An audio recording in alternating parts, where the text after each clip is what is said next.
नमस्कार, जी न्यूज पर बिलासपुर प्रदेश भर की तमाम ताजा तरीन खबरों के साथ इस वक्त मैं हूं जागृति। खबरों को बढ़ने से पहले आइए नजर डालते हैं आज के हेडलाइंस पर।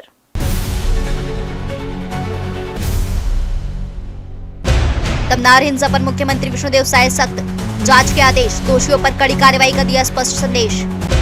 साधु संतों पर बयान से गरमाई राजनीति, बाजियों ने भूपेश बघेल का पुतला दहन कर जताया विरोध।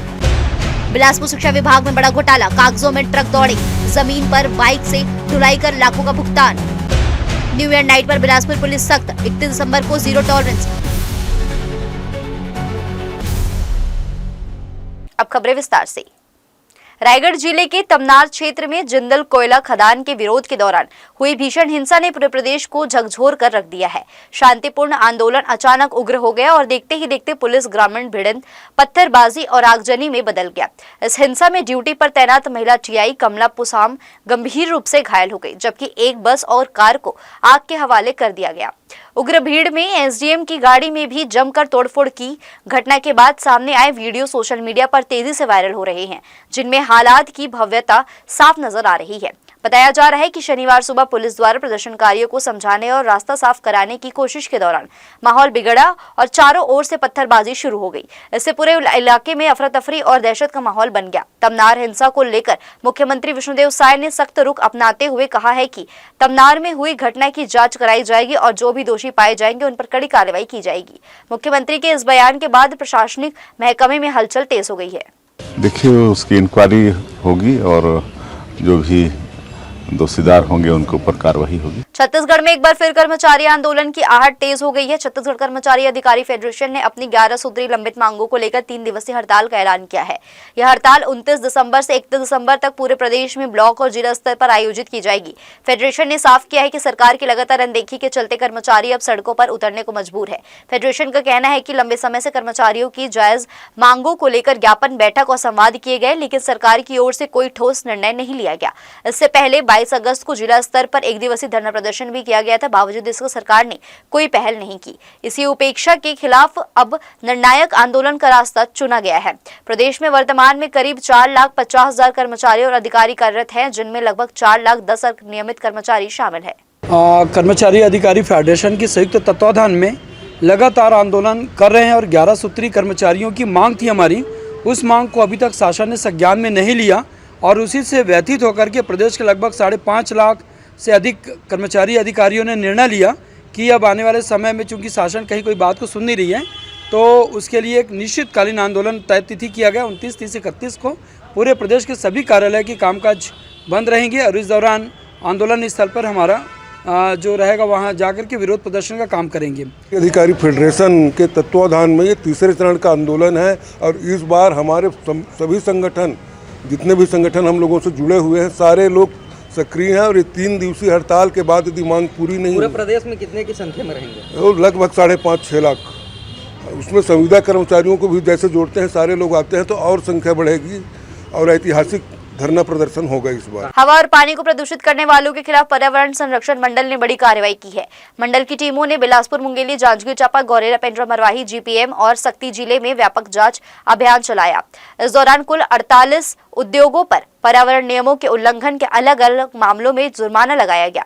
जांच में सामने आया कि 21 उद्योगों ने संचालन के दौरान पर्यावरणीय शर्तों का पालन नहीं किया, जबकि 27 उद्योगों की चिमनियों से तय मानकों से अधिक काला धुआं निकलता पाया गया। इससे न सिर्फ वायु प्रदूषण बढ़ रहा है, बल्कि आसपास के इलाकों में रहने वाले लोगों के स्वास्थ्य पर भी प्रतिकूल असर पड़ रहा था। बिलासपुर में अवैध धान का खेल थमने का नाम नहीं ले रहा है। मंडी सीमा में रोज छापेमारी हो रही है, धान पकड़ा जा रहा है, कार्रवाई भी हो रही है, लेकिन इसके बावजूद सवाल वही का वही खड़ा है। आखिर इतना धान आ कहां से रहा है और इसके संरक्षण में और किसके संरक्षण में मंडी तक पहुंच रहा है? प्रशासन के सामने यह अब सिर्फ कार्रवाई का नहीं बल्कि पूरे सिस्टम की साख का सवाल बन चुका है। बिलासपुर जिले में अवैध धान की आमद अब प्रशासन के लिए बड़ी और गंभीर चुनौती बन गई है। मंडी सीमा के भीतर लगातार जांच और कार्रवाई के बावजूद हर दिन नया मामला सामने आ रहा है। ताजा कार्रवाई में संयुक्त जांच दल ने दगौरी और पौंसरा इलाके से दर्जनों बोरियों में भरा अवैध धान जब्त किया है। आंकड़े चौंकाने वाले हैं। अब तक जिले में 49 प्रकरण दर्ज किए जा चुके हैं। 1500 क्विंटल से अधिक अवैध धान पकड़ा गया है, जिसकी अनुमानित कीमत 30 लाख रुपए से ज्यादा बताई जा रही है। इसके बावजूद अवैध धान का यह सिलसिला रुकने का नाम नहीं ले रहा है। सबसे बड़ा सवाल यही है कि जब मंडी सीमा पर निगरानी है, चेकिंग हो रही है, फिर भी इतनी बड़ी मात्रा में धान मंडी तक कैसे पहुंच रहा है? क्या इसके पीछे कोई संगठित नेटवर्क काम कर रहा है, और अगर हाँ तो उसे किसका संरक्षण मिल रहा है? इधर जिला सहकारी बैंक के नवनियुक्त अध्यक्ष रजनीश सिंह ने पदभार संभालते हुए अवैध धान के कारोबार पर सख्त रुख अपनाया है।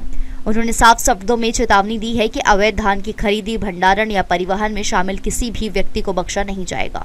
कि यहाँ से धान आ रहा है, वहाँ से आ रहा है, तो जो यहाँ जब्ती हुआ है वहाँ पर कुछ न कुछ ऐसा कारण होगा कि उसको बता नहीं पा रहे हैं कि हम धान कहाँ से लाए हैं, तभी इस तरह की शायद कार्रवाई हो रही है। यदि उनको ये बता दिया जाता कि हमारा धान इस खेत का है तो शायद इस तरह की कार्रवाई नहीं होती, और इस तरह की कार्रवाई पहले भी होते आई है, अभी भी हो रही है। लेकिन किसान का जिनका वास्तविक में किन्हीं कारणों से उनको परेशानी दिक्कत है, तो उसको भी हम प्रयास करेंगे कि उनका जो ये दिक्कत है वो दूर हो। रजनीश सिंह ने यह भी भरोसा दिलाया है कि वास्तविक किसानों के एक एक दाने की खरीदी सुनिश्चित की जाएगी और उन्हें सरकार की सभी योजनाओं का पूरा लाभ मिलेगा। उन्होंने कहा कि किसानों के हक पर डाका डालने वालों के खिलाफ सख्त कार्रवाई जारी रहेगी।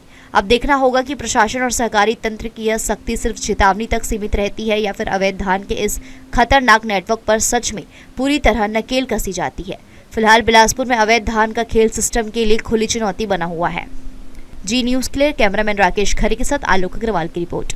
छत्तीसगढ़ के पूर्व मुख्यमंत्री भूपेश बघेल और पूर्व उप मुख्यमंत्री टीएस सिंहदेव द्वारा भाजपा और साधु संतों के खिलाफ दिए गए बयानों को लेकर प्रदेश की राजनीति गर्मा गई है। इन बयानों के विरोध में भारतीय जनता पार्टी और उसके अनुषांगिक संगठनों ने प्रदेश व्यापी आंदोलन छेड़ दिया है। इसी क्रम में रविवार को भारतीय जनता युवा मोर्चा ने पूरे प्रदेश में पूर्व मुख्यमंत्री भूपेश बघेल का पुतला दहन किया। बिलासपुर में नेहरू चौक पर युवा मोर्चा के कार्यकर्ताओं ने पुतला दहन कर जोरदार प्रदर्शन किया। इस दौरान बड़ी संख्या में भाजपा कार्यकर्ता मौजूद रहे, जिन्होंने कांग्रेस नेताओं के खिलाफ नारेबाजी की। प्रदर्शनकारियों का कहना था कि साधु संतों के प्रति इस तरह की बयानबाजी निंदनीय और अस्वीकार्य है। भाजपा ऐसे बयानों का कड़ा विरोध करती है। देखिए, मुझे एक बात समझ में नहीं आती कि कांग्रेस किस विकृत मानसिकता के साथ इस देश में राजनीति कर रही है।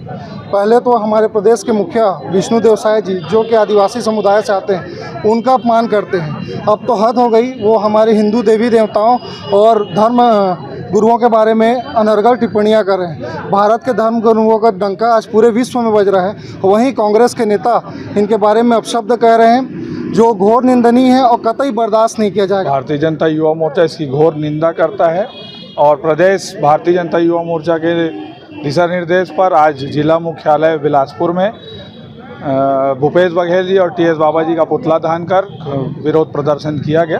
भारतीय राष्ट्रीय कांग्रेस के स्थापना दिवस के अवसर पर मनरेगा के नाम परिवर्तन और उसके मूल ढांचे में किए गए बदलाव के विरोध में छत्तीसगढ़ प्रदेश भर में एकजुट प्रदर्शन किया गया। बिलासपुर शहर के तिफरा सहित अलग अलग ब्लॉकों में यह विरोध प्रदर्शन ब्लॉक कांग्रेस अध्यक्षों के नेतृत्व में आयोजित हुआ, जिसमें बड़ी संख्या में कांग्रेस कार्यकर्ता, पदाधिकारी और जनप्रतिनिधि शामिल हुए।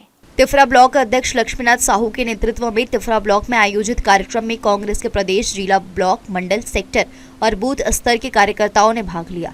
इस दौरान युवा कांग्रेस, महिला कांग्रेस, किसान कांग्रेस, NSUI, इंटक सहित सभी प्रकोष्ठों के पदाधिकारी और कार्यकर्ता मौजूद रहे। प्रदर्शन के जरिए कांग्रेस ने गरीब, मजदूर और किसान के हक की आवाज बुलंद की। लक्ष्मीनाथ साहू ने केंद्र की मोदी सरकार पर हमला बोलते हुए कहा कि मनरेगा कानून यूपीए सरकार के दौरान ग्रामीण मजदूरों को 100 दिन का रोजगार देने की गारंटी के साथ लाया गया था, लेकिन अब नाम बदलकर और मूल ढांचे में बदलाव कर इसे कमजोर किया जा रहा है। उन्होंने कहा कि योजनाओं को धार्मिक नाम देना कोई उपलब्धि नहीं है, बल्कि असली काम जनता की आर्थिक स्थिति सुधारना है। उन्होंने आरोप लगाया कि संशोधन के बाद केंद्र सरकार 60% और राज्य सरकारों पर 40% भुगतान का बोझ डाला जा रहा है। साथ ही यह तय करने का अधिकार भी केंद्र अपने पास रख रहा है कि योजना किस राज्य में और किस काम के लिए लागू होगी। यह गरीब राज्यों के साथ अन्याय है और मनरेगा को धीरे धीरे समाप्त करने की साजिश है। इस मौके पर पार्षद पुष्पेंद्र साहू ने कहा कि भाजपा सरकार पिछले 15 वर्षों से केवल नाम बदलने की राजनीति कर रही है। योजनाओं और संस्थानों के नाम बदलकर जनता को गुमराह किया जा रहा है, जबकि जमीनी स्तर पर रोजगार और विकास के मुद्दे हाशिए पर चले गए हैं। देखिए, योजनाओं का नाम धार्मिक रूप देना या किसी देवी देवता से जोड़ देना बहादुरी नहीं है, महान काम नहीं है। आप नए योजना लाइए जो जनता के हित की रक्षा करता हो, उनके आर्थिक स्थिति को सुधारता हो, उनके जीवन स्तर को सुधारता हो। लेकिन मनरेगा कानून, जिसे यूपीए की गवर्नमेंट, कांग्रेस की सरकार, मनमोहन सिंह की सरकार ने एक मनरेगा कानून लाया था, जिसमें ग्रामीण क्षेत्रों में मजदूरों को, किसानों को 100 दिन के रोजगार की गारंटी देती थी और उसका पूरा भुगतान जो है केंद्र की सरकार करती थी। लेकिन अभी नरेंद्र मोदी की सरकार ने उसमें संशोधन करते हुए एक तो नाम बदलने का काम किया, दूसरा 60% केंद्र सरकार भुगतान करेगी और 40% राज्य सरकार भुगतान करेगी। साथ ही किस राज्य में वो लागू होगा वो कानून, वो योजना, या किस राज्य में नहीं होगा, ये केंद्र डिसाइड करेगी। मांग तो ये है कि पिछले 15 वर्षों में जैसे बीजेपी ने कुछ कार्य नहीं किया, वो पुराने 70 वर्षों का काम निकाल रही है, फाइल ढूंढ रही है, बस नाम चेंज करने का काम कर रही है। आज भी मनरेगा में जो मजदूरी मिलती थी उसे भी बदलना चाह रही है, काम को बदलना चाह रही है, दिन भी बदल रही है। और नाम बदलने से कुछ नहीं होता, काम करना पड़ेगा। यही नारे के साथ हम लोग आगे आज धरना प्रदर्शन दिए कि काम करो, नाम मत बदलो करके। ये जो प्रदर्शन है, ये इस विरोध में प्रदर्शन है कि जो भाजपा की जो ये दोगली नीति है कि काम कुछ नहीं करना है, सिर्फ धर्म के नाम पे, जाति के नाम पे देश को लड़वाना है, कर्जा ले लेके मलाई खाना है, अपने मालिक अडानी अंबानी को खुश करना है। लेकिन मूलभूत कामों के नाम पे सिर्फ ये कांग्रेस की जो शुरू से चली आ रही योजनाएं हैं, उनमें नाम लेकर उनको धर्म के रंग में घोलकर उन योजनाओं को धीरे धीरे खत्म करने की जो उनकी साजिश है। हमारे जो देश में महात्मा गांधी जी बनाए हैं मनरेगा मजदूर का, उसका नामकरण इन लोग लगातार कर रहे हैं और इसमें पूरा संविधान में संशोधन भी करके इन लोग पूरा हटा रहे हैं और हमारे मजदूर के हक की जो लड़ाई है उसको इन लोग छीनते जा रहे हैं। फिलहाल मंडल अध्यक्षों ने भी कहा कि भाजपा की नीति दोगली है। एक और विकास के दावे किए जाते हैं, दूसरी ओर गरीबों की योजनाओं को कमजोर किया जा रहा है। कांग्रेस ने स्पष्ट किया है कि यदि जनविरोधी संशोधन वापस नहीं लिए गए तो पार्टी प्रदेश कांग्रेस कमेटी और अखिल भारतीय कांग्रेस कमेटी के निर्देश पर सड़क से लेकर सदन तक संघर्ष जारी रहेगी। जी न्यूज के लिए कैमरामैन गोपाल मौर्य के साथ मोहम्मद नासिर की रिपोर्ट। तखतपुर में भारत सरकार द्वारा महात्मा गांधी राष्ट्रीय ग्रामीण रोजगार गारंटी योजना मनरेगा को बंद किए जाने के विरोध में कांग्रेस पार्टी द्वारा धरना प्रदर्शन किया गया। इस दौरान कांग्रेस पार्टी के स्थापना दिवस को लेकर भी विचार विमर्श किया गया। धरना कार्यक्रम में जिला कांग्रेस कमेटी ग्रामीण बिलासपुर के अध्यक्ष महेंद्र गंगोत्री विशेष रूप से उपस्थित रहे। धरने को संबोधित करते हुए महेंद्र गंगोत्री ने केंद्र सरकार पर जमकर निशाना साधा। उन्होंने कहा कि महात्मा गांधी राम को मानने वाले थे और अपने अंतिम समय में भी उन्होंने राम का ही नाम लिया था। इसके बावजूद भारतीय जनता पार्टी गांधी जी के नाम और उनके विचारों को मिटाने का प्रयास कर रही है। आज का जो कार्यक्रम ब्लॉक स्तरीय चल रहा है पूरे प्रदेश में, महात्मा गांधी रोजगार गारंटी योजना को जिस प्रकार से नाम बदला गया है भारतीय जनता पार्टी के द्वारा, और जो राशि आती थी केंद्र से 100% आती थी, 90% आती थी, उसको घटाकर उन्होंने 60% कर दिया है और 40% जो राशि है वो स्टेट गवर्नमेंट देगी। इससे तो ये योजना ही ध्वस्त हो जाएगी। पैसा जब नहीं रहेगा तो मजदूरों को काम नहीं मिलेगा तो वो पलायन करेंगे, अब अपना घर को छोड़ेंगे, दूसरे जगह आश्रित रहेंगे, तो ग्रामीण अर्थव्यवस्था भी खराब होगी। कांग्रेस ने बहुत सोच समझकर रोजगार गारंटी योजना बनाया था। नाम को आप बदल रहे हो, आप उसके चरित्र को बदल रहे हो, योजना के जो कानून बनाया था उसे बदल रहे हो, ये तो अच्छी बात नहीं है। ये किसान विरोधी, मजदूर विरोधी सरकार है। कांग्रेस हमेशा लड़ते रहेगी और हम चाहेंगे कि महात्मा गांधी जी का भी नाम रहे। पैसा जो केंद्र सरकार का आता था वो पूरा है। स्टेट गवर्नमेंट के ऊपर वैसे ही बहुत भार होता है और उनके ऊपर अतिरिक्त भार न डाला जाए और राजनीतिक विद्वेष के द्वारा ये योजना को बंद नहीं किया जाना चाहिए। न्यायदानी के नगर निगम में शासन के आदेश का ये हाल है। आदेश है कि नियमित कर्मचारियों को हर महीने की 5 तारीख और दैनिक टास्क ठेका श्रमिकों को 7 तारीख तक वेतन परिश्रमिक का भुगतान करना है। इसके बावजूद यहाँ ठेका कर्मचारियों को 3-4 माह से भुगतान ही नहीं हो रहा है। इसके चलते मेहनतकश कर्मचारियों के समक्ष भूखे मरने की नौबत है। नगर निगम की कार्यशैली की वजह से कर्मचारी बेहद परेशान हैं। लगातार में ज्ञापन सॉफ्टवेयर इन समस्याओं के समाधान की मांग कर रहे हैं। तत्कालीन निगम आयुक्त कह चुके कि हर माह ठेकेदारों को बिल का भुगतान किया जा रहा है। मेयर भी ठेकेदारों को हड़काने की बात कर रही है, पर कर्मचारियों को भुगतान नहीं हो रहा है। कर्मचारियों की तरफ से वाहन सुपरवाइजर राजू साहू को हटाने के विशेष में कमिश्नर साहब को भी ज्ञापन लेटर दिए हुए थे कर्मचारी लोग, और महापौर को भी आदरणीय दिए हुए थे। उसका सुपरवाइजर राजू साहू को जो है आदेश हो गया है ट्रांसफ़र का, 12/12 हुआ है, पर लेकिन अभी तक उसको रिलीफ नहीं किया गया है। जबकि हमारे कमिश्नर साहब का ट्रांसफ़र सुकमा हुआ, उनका रिलीफ हो गया है, चले गए हैं वो, पर ये सुपरवाइजर का रिलीफ नहीं किया गया है। इसकी आज जो है आदेश की कापी हमने नए कमिश्नर साहब को भी हमने दिया हुआ है और महापौर को भी दिया हुआ है। 3 महीना है, किसी का 4 महीना हो गया है, वेतन की बहुत समस्या है। और ठेकेदार को जैसे हम फ़ोन लगाते हैं तो वो हमारा फ़ोन भी नहीं उठा रहा है ताकि हमको जान सके कि हमको पेमेंट कब तक होगा।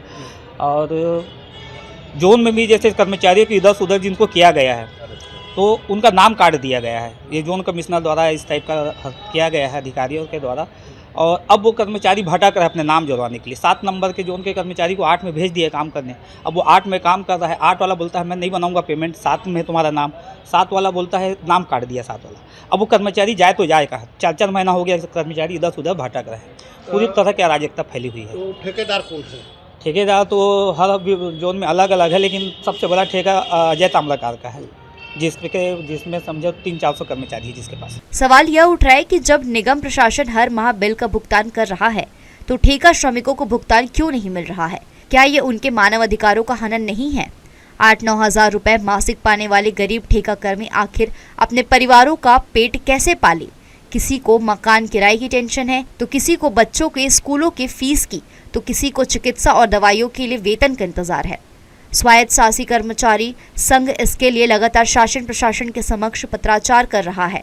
इसी पत्र को संज्ञान में लेते हुए शासन ने नियमित को 5 और अन्य कर्मचारियों को हर महीने के 7 तारीख को वेतन भुगतान करने का फरमान भी जारी कर दिया है, पर सब फोकला फांसी है।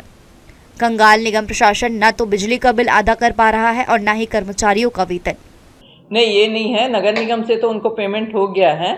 आपका कहना सही है।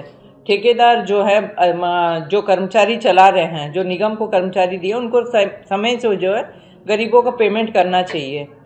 तो हमने ठेकेदार से फ़ोन के जरिए बात किया है, तो 1-2 दिन में पेमेंट कर देंगे बोल रहे हैं। अब जो भी है आगे ऐसा होता है तो हमने उनको हिदायत दिया है कि ऐसा आगे नहीं होना चाहिए।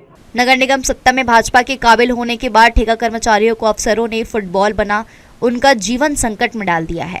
एक जोन से दूसरे जोन भेजने के कारण जहां कई कर्मचारियों को वेतन नहीं मिल रहा है, तो वहीं अपने चहेते को काम देने के चक्कर में कई का नाम भी काट दिया गया है। पीड़ित कर्मचारी जोन और निगम दफ्तर के चक्कर काट रही हैं। जी न्यूज़ के लिए कैमरामैन राकेश खरे के साथ आलोक अग्रवाल की रिपोर्ट। बुलेटिन में खबरें अभी और भी है, वक्त तो चले छोटे से ब्रेक का, हम लौटेंगे जल्दी छोटे से ब्रेक के बाद।